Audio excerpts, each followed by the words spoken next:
அனைவருக்கும் வணக்கம். எப்படி இருக்கீங்க? இன்னைக்கு ஒரு முக்கியமான விஷயம் சொல்லணும். எனக்கு ரொம்ப முக்கியமா நான் நினைக்கிறது. சரியா? வெளிநாடு வாழ் தமிழர்கள், நீங்க உங்க அம்மா, அப்பாவ கூட்டிட்டு வர்றீங்க. அதாவது உங்களுக்கு விசா வாங்க காசு இருக்கு. ஃப்ளைட் டிக்கெட் வாங்க காசு இருக்கு. ஆனா, இங்க ஊருக்கு கூட்டிட்டு வந்துட்டு கணவன், மனைவி 2 பேரும் வேலைக்கு போயிர்றீங்க. இந்த வயசானவங்க வீட்ல என்ன பண்ணுவாங்க? சரி 4 சேனலையாவது போட்டு விடுங்க. YouTube எப்படி பார்க்கறது? Netflix இதெல்லாம் அவங்க சீரியல் பார்க்குறவங்களா இருந்தா எப்படி பார்க்கறதுன்னு சொல்லிக் குடுங்க. வீட்லயாவது அமைதியா இருப்பாங்க. இல்ல நேத்து எனக்கு ஏற்பட்ட ஒரு அனுபவத்த நான் சொல்றேன். அதாவது இது வந்து ரொம்ப நாளா நடந்துட்டு இருக்கு. அதாவது பொண்ணு, பையன் யார் வீட்டுக்கு வந்தாலும் சரி, மருமகனோ, மருமகளோ அவங்க எல்லாரும் வேலைக்கு போயிடுறாங்க. இவங்க தனியா வாக்கிங் போறது. இப்போ என்ன மாரி வாக்கிங் போறாங்கன்னு வச்சுக்கோங்க. சரி நீங்க யோசித்து பாருங்க. வயசுல பெரியவங்க நம்ம மரியாதை குடுத்து 2 வார்த்தை பேசினோம்னா, ஒரு 5 நிமிஷம் பேசலாம். புரியுதுங்களா? 5 நிமிஷம் பேசலாம். 10 நிமிஷம் கூட பேசலாம். யாராவது 1 மணி நேரம் பேசுவாங்களா? நான் ஒரு தடவ பஸ்ல போயிட்டு டிவி சீரியல் நெறையா பார்க்குற ஒரு அம்மாகிட்ட மாட்டிக்கிட்டேன் பார்த்தீங்களா? அதுபோல சில நேரங்கள்ல வயசானவங்க கிட்ட மாட்டிக்கிட்டு, அதாவது சாதாரணமா பேசுறவங்களையும் நான் பார்த்துருக்கேன். சிலர் என்ன பண்ணுவாங்க, அவங்களுடைய ஊர்ல அவங்களோட பெருமைகள், அவங்க சாதிச்சது, அவங்களுக்கு எவ்வளோ சொத்து இருக்கு, அவங்க எவ்வளோ பெரிய பேக்ரவுண்ட் ஆளுங்கன்னு சொல்லி அப்படியே பெருமையா பேசிட்டே இருப்பாங்க. இப்ப எனக்குலாம் நான் வந்து உங்கள்ட்ட ஏற்கனவே சொல்லியிருக்கேன். என்னோட ஃபேமிலி பேக்ரவுண்டுங்கிறது ஒரு விவசாய குடும்பம். எங்க அம்மா, அப்பா 2 பேருமே விவசாயி. நானும் தோட்டத்துல வேலை செஞ்சிருக்கேன். சாதாரணமா சொல்றேன்ல. நான் அதாவது எங்களுக்கு 200 ஏக்கர் நிலம் இருக்கு. ஒரு பெரிய மாட்டு பண்ணை இருக்குன்னு நான் சொல்றேனா? கிடையாது. உண்மை என்னன்னா, நாங்க ஒரு சாதாரண விவசாய குடும்பம். அப்படி சொல்லிட்டு நம்ம அப்படியே கடந்து போயிரணும். நாங்க எவ்வளவு முன்னாடி வச்சிருந்தோம், இப்ப எப்படி வச்சிருக்கோம், எவ்வளோ நிலம் இருக்கு, இதெல்லாம் நம்ம யாருக்கும் போயிட்டு டீட்டெயிலா சொல்ல வேண்டிய அவசியம் இல்ல. இப்போ இந்த நான் அது சீரியஸான ஒரு விஷயம் இது. முதல்ல நான் சொல்றத நல்லா கவனிங்க. 2 வருஷத்துக்கு முன்னாடி அப்படிதான் ஒருத்தவங்கள்ட்ட பேச ஆரம்பிச்சு, எனக்கு 3 பிள்ளைங்க இருக்கு. உங்களுக்கு ஏற்கனவே நான் சொல்லியிருக்கேன். காலை என் அதாவது ஒரு வயசுல பெரியவங்க ஃபோன் நம்பர் கேட்கிறப்போ, நான் இல்லன்னு சொல்லி அது எவ்வளோ கஷ்டம் தெரியுமா? வயசுல பெரியவங்களோ, சின்னவங்களோ யாராவது ஃபோன் நம்பர் கேட்டு, அவங்க நல்லவங்களாவும் இருக்கலாம், நல்லவங்க இல்லாமலும் இருக்கலாம். ஆனா முகத்துக்கு நேரா நான் தரமாட்டேன்னு சொல்றது ரொம்ப அநாகரிகமானது. நான் ஃபோனு நம்பர் குடுத்துருக்கேன். சும்மா சும்மா ஃபோன் பண்றது. அப்புறம் வந்து அவங்க சொந்த வீட்டாளுங்களே வுட்டுட்டு என்ன ஃபோன் பண்ணி கூப்பிடுறது. வாக்கிங் வா போலாம் வாம்மா, வாம்மா, வாம்மான்னு கூப்ட்டு, நான் ஒரு நாள் என்ன பண்ணேன், நான் கார்ல போய்க்கிட்டுருக்கேன். கார்ல கடைக்கு போயிட்டுருக்கேன் பிள்ளைங்களோட. ஒரு 4, 4:30 இருக்கும். வாக்கிங் போறதுக்கு கூப்பிடுறாங்க என்ன. நீங்க யோசிச்சு பாருங்க. 3 பிள்ளை வச்சிருக்கிற ஒருத்தருக்கு எவ்வளோ வீட்டு வேலை இருக்கும். அந்த பிள்ளைங்கள யார்ட்ட விட்டு வருவேன் நான்? அவங்க அப்பா வெளியூர்ல வேலை செய்றாரு. அந்த 3 பிள்ளைங்களையும் நான் விட்டுட்டு வாக்கிங் வர முடியுமா? நான் அன்னைக்கே அந்த நம்பர பிளாக் பண்ணிட்டேன். நேத்து என்ன நடந்ததுன்னா, நான் வேற வழியில போறேன்றேன். தெரியாத்தனமா போயிட்டேன் நேத்து காலையில வாக்கிங். நான் வேற வழியில போறேன், அங்க போறேன், இங்க போறேன்றேன். விடவே இல்ல பேசிட்டு. விடவே இல்ல. நான் சரி இல்ல நான் உன் கூட வர்றேன்னா, வரேன் அம்மான்லாம் சொல்லல. பேச்சுவாக்குல நான் சொல்லிட்டேன். இந்த பக்கம் வர்றேன்.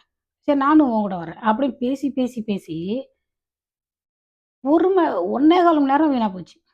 அதுக்கு தான் நான் இனிமே வாக்கிங் போக்கூடாதுன்னு இந்த பொங்கல்லேருந்து முடிவு பண்ணியிருக்கேன். ஏன்னா இந்த முருங்க மரம் இருக்குல்ல, முருங்க மரத்துக்கு பின்னாடி எவ்வளோ இடம் இருக்கு. அங்கேயே வாக்கிங் போலான்னு. ஏன் நான் சீரியஸா சொல்றேன்னா, நீங்க கூட்டிட்டு வர்றீங்க.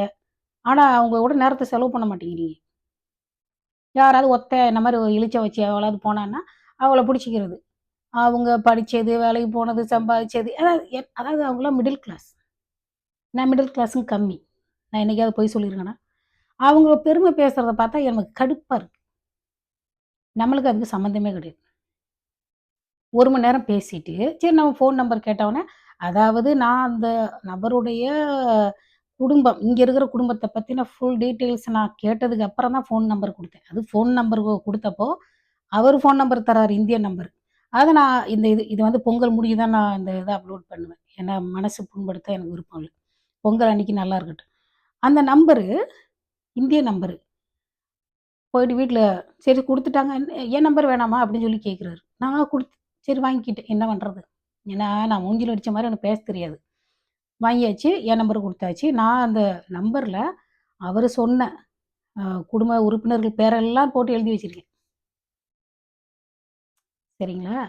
நான் வீட்டுக்கு வந்து 1 1/4 மணி நேரம் சும்மா வெட்டியாவே 1 1/4 மணி நேரம் அப்படியே மெதுவா நடந்து ஊரு தானோட சுய பிரதாபங்கள அள்ளி விட்டது. ஏக்கர் கணக்குல பேசினா எப்படி? யோசித்து பாருங்க. நானே கஷ்டம். அதாவது ரொம்ப நாள் கழிச்சு வாக்கிங் போனேன். சரி இன்னைக்கு ஒரு நல்ல நாளு போலான்ட்டு. நேத்து. போயிட்டு அத பேசி முடிச்சுட்டு கிளம்புறப்போ அங்க ஒரு மரம் இருக்குது. அந்த ஸ்கூல் கிட்ட ஒரு மரம் இருக்கு. ஒரு பிரைமரி ஸ்கூல்ட்ட ஒரு மரம் இருக்கு. அங்க அந்த வந்து ஒரு ரவுண்ட் அபவுட் இருக்கு. அதாவது ரவுண்டானான்னு சொல்லுவோம் இல்லையா? அது இருக்கு. அந்த ரவுண்ட் அபவுட்ல நின்னு அந்த கடைசியா பேசிட்டு கிளம்புறப்போ, அங்க ஒரு மரம் இருக்கு. அந்த மரத்த பார்த்து அவரு கேட்ட கேள்விய பார்த்து எனக்கு எனக்கு நெனச்சுக்கிட்டேன். அதாவது நான் என்ன நெனைக்கிறேன்னு நான் அப்படியே சொல்ல மாட்டேன். நீங்க என்ன நெனைக்கிறீங்கன்னு சொல்லுங்க. இங்க பாருங்க. இந்த காய் தெரியுதா உங்களுக்கு? தெரியுதா யாருக்காவது? இது என்ன இல? இது வந்து ஒரு இச்சி மரம். அதான் அரச மரத்துக்கு இல வந்து ஹார்ட் மாதிரி இருக்கும். சரியா? இது வந்து ஒரு இச்சி மரம் டைப்ல இருக்கிற மரம். இங்க பாருங்க. நான் வந்து உங்களுக்கு இலைய கூட இது பண்ணிட்டு காய காமிக்கிறேன். இச்சி மரத்தில எப்படி இருக்கும்? இது கனிஞ்சு இது கீழ விழுவுறத நான் பார்த்ததே கிடையாது. நான் அந்த பக்கம் தெரியுதா? இது இச்சி மரம். கண்டிப்பா இது இச்சி மரம் தான். இங்க பாருங்க. இதோட இச்சி மரத்தோட காய பாருங்க. தெரியுதா? இச்சி மரத்து காயி உள்ள புழு மாதிரி வச்சிரும். இது இச்சி மர வகையறா. இலை எப்படி இருக்கு? சரியா? பாருங்க. இந்த மரத்த காமிச்சு இத இப்படி பார்த்துட்டு சொல்றாரு. கேளுங்க இந்த காமெடிய. கேட்குறாரு என்ட்ட. "இது நாவல் மரமா? நாவல் மரமா? நாவல் மரமான்னு கேட்குறாரு இது. நாவல் மரம் எப்படி இருக்கும்? காய் எப்படி இருக்கும்? கொத்து கொத்தா இருக்கும். நான் வீட்டுக்கு வந்துட்டேன். ஆ நாவல மரமா இது? வீட்டுக்கு வந்துட்டேன். அத உங்கள்ட்ட காமிக்கிறதுக்காக தான் இன்னைக்கு போய் புடுங்கிட்டு வந்தேன். அந்த ஸ்கூல் ஜீப்ரா கிராசிங்ல இருக்கு அந்த மரம். அந்த முடக்குல. வீட்டுக்கு வந்துட்டு சாப்பிட்டுட்டு செடிக்கெல்லாம் தண்ணி விட்டுக்கிட்டு இருக்கேன். வாட்ஸ்அப்புக்கு போயி வாட்ஸ்அப்லேருந்து வீடியோ கால் வருது.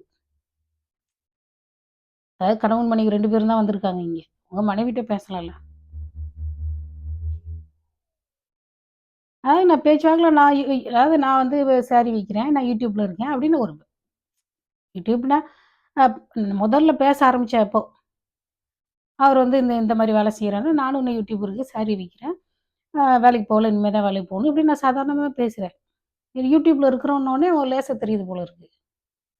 நான் செடிக்கு தண்ணி விட்டுக்கிட்டு இருக்கேன் காலையில ஒரு வாக்கிங் போயிட்டு வந்து ஒரு 1/2 மணி நேரத்துல.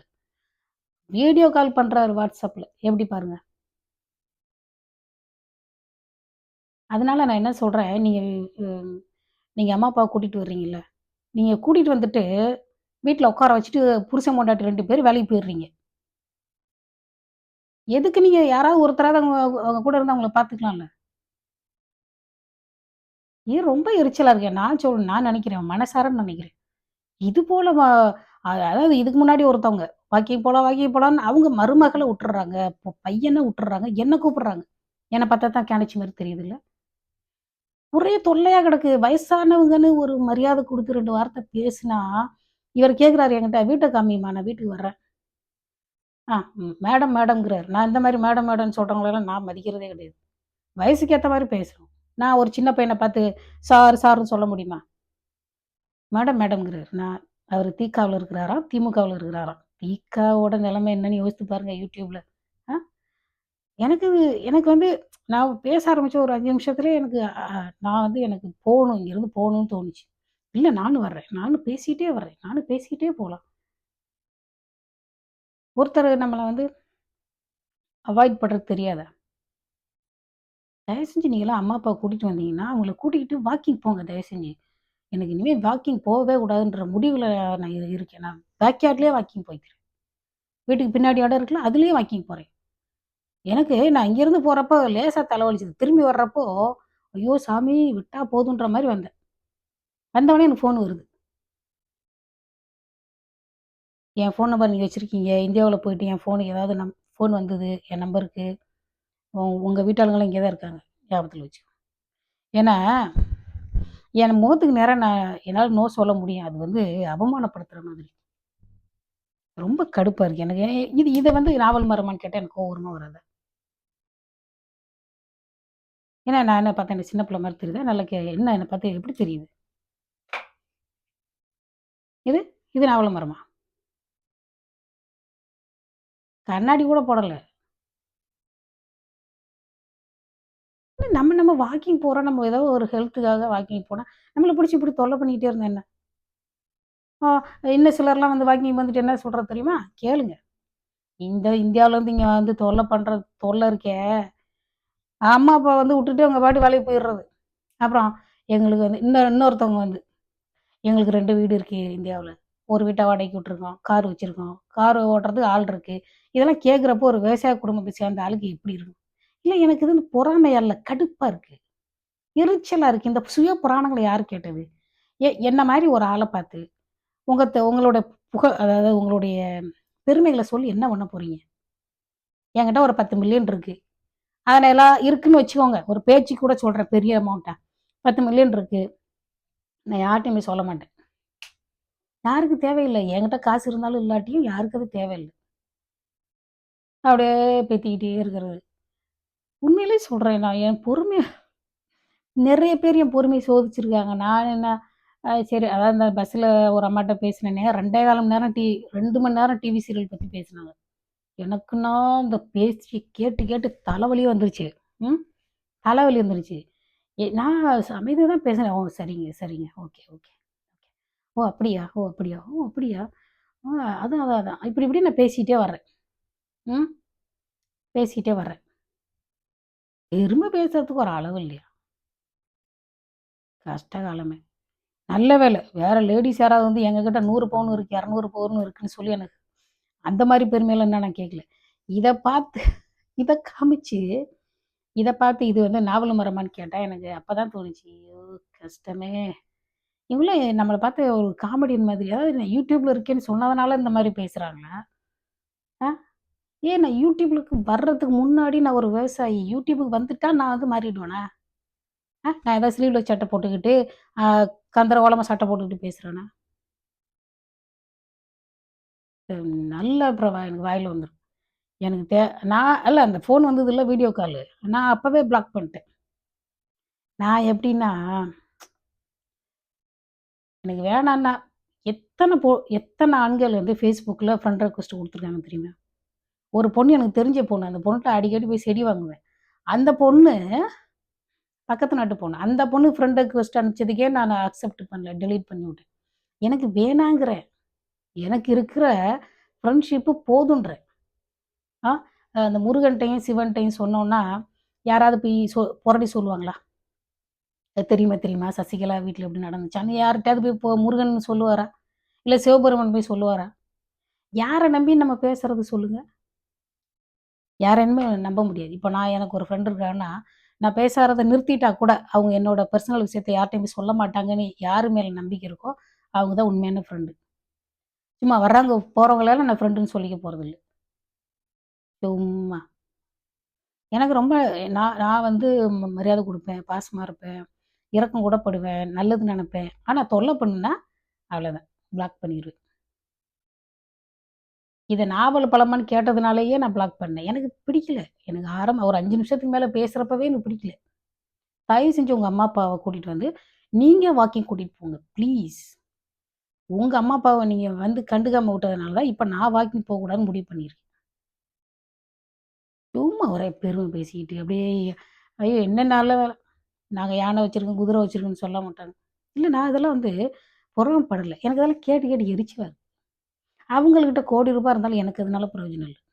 என்கிட்ட நெறைய காசு இருந்தாலும் உங்களுக்கு பிரயோஜனம் இல்ல. அப்புறம் ஏன் நான் சொல்லணும்? நான் அத ஏன் கேட்கணும்? சும்மா தான் நீங்க நான் மறுபடியும் சொல்றேன். விசா வாங்குறீங்க, காசு இருக்கு. ஃப்ளைட் டிக்கெட் வாங்குறீங்க, காசு இருக்கு. அவங்கள அவங்கள பார்த்துக்கிறதுக்கு மட்டும் உங்களுக்கு நேரம் இல்லையா? ஏன் 1 மாசம் லீவ் போட்டுட்டு பார்த்துக்க வேண்டியது தானே? ஆனா சம்பளம் மட்டும் போகக்கூடாதுல்ல? நொய்யு நொய்யு நொய்யுனோன்னு என்ன மாரி ஆளுகள வந்து நச்சரி பேசியே தா தாங்க முடியல. கேட்டு கேட்டு கடுப்பா இருக்கு. எத்தன பேர்ட்ட தான் இதே கதைய கேட்கறது? நாங்க அத வச்சிருக்கோம், இது வச்சிருக்கோம், இது வச்சிருக்கோம். ப்ளீஸ். எங்க வீட்ல 4 மாடு இருக்கு, 2 கன்னுக்குட்டி இருக்கு, வீடு இருக்கு, கொஞ்சம் நிலம் இருக்கு. இதுக்கு மேல நான் பெருமையா சொல்றதுக்கு ஒண்ணும் இல்ல. தயவு செஞ்சு வெளிநாட்டு இருக்கிற தமிழர்கள் கொஞ்சமாவது யோசிங்க. நான் சொல்ற பிரச்சனைய நீங்க கொஞ்சம் காது குடுத்து கேளுங்க. என்னோட அனுபவத்திலருந்து சொல்றேன். இது நாளைக்கு பொங்கல்ங்கிறதுனால இந்த வீடியோவ நான் ஒரு 4 நாள் கழிச்சு தான் அப்லோட் பண்ணுவேன். ஏன்னா, சம்மந்தப்பட்டவங்க மனச புண்படுத்த விரும்பல. ஆனா 4 நாள் கழிச்சு அப்லோட் பண்ணுவேன். காணும் பொங்கலும் முடிஞ்சு. ஓகே. சும்மா வந்துட்டு அதாவது ஆஸ்திரேலியா பத்தின எல்லா இன்ஃபர்மேஷனையும் கேட்கறது. ஆஸ்திரேலியாவுல அது இருக்கா, பென்ஷன் இருக்கா? ஆஸ்திரேலியாவுல ஏன் ஈஸியா கல்யாணம் பண்றாங்க, டைவர்ஸ் பண்றாங்க? நீ பார்த்தீங்களா? ஈஸியா டைவர்ஸ் பண்றாங்க, கல்யாணம் பண்றாங்கன்னு. வெளியில இருந்துப்பா அது ஒரு சாரி. எனக்கு 1 1/4 மணி நேரம் அவ்ளோ காதுல வாங்கிட்டேன். ஓ காட்! தயவு செஞ்சு கூட்டிக்கிட்டு வந்தா உங்க பிள்ளைங்ககிட்டயும், உங்க மருமகள்ட்டயும், மகள்ட்டயும் கேட்கணும் இந்த கதையெல்லாம்.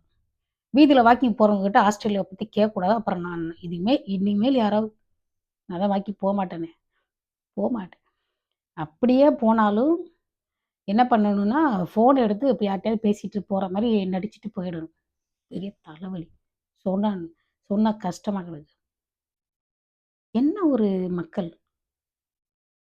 எங்க போனாலும் வந்துருது. எங்க போனாலும் பெருமை பேசுறது. கஷ்ட காலம். ஒரு நிம்மதியா வாக்கிங் போ முடியுதா? இப்போ வீட்ல ட்ரெட்மில் இருக்கு. அதுல ஒரே இடத்துல ஓடுறது, நல்ல காத்து அது கஷ்டமா இருக்கு. ஒரு வீட்ல இருக்கு. ஆனா வெளியில போனா நல்லா காத்து கிடைக்கும்ட்டு போனா, ஒரே கடுப்பு. நான் பாட்டுக்கு தனியா வாக்கிங் போவேன். ஏதாவது நினைச்சுக்கிட்டே போவேன். ஏதாவது ஒரு பாட்ட பத்தி, இல்ல சாமிய பத்தி யோசனை பண்ணிக்கிட்டே போவேன். இந்த மாரி யார்ட்டயும் மாட்டக்கூடாது. Thank you bye. பொறுமையா கேட்டதுக்கு. விஷயம் என்னன்னு யோசித்து பாருங்க. Thank you.